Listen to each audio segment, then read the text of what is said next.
ГСП онлайн. Городские новости сейчас. В общественной приемной прошла встреча с отделом надзорной деятельности МЧС по Ухте.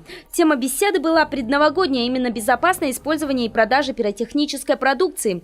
Инспектор отчиталась о проверенных торговых точках, которые занимаются реализацией петард и фейерверков в предновогоднее время.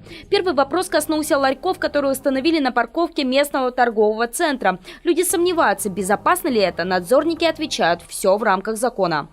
Мы, во-первых, их проверили.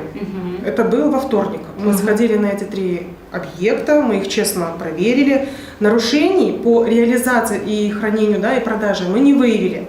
О том, что на территории автостоянки запрещено размещать павильоны с пиротехнической продукцией, вы нигде никогда не найдете, потому что такого норматива просто нет.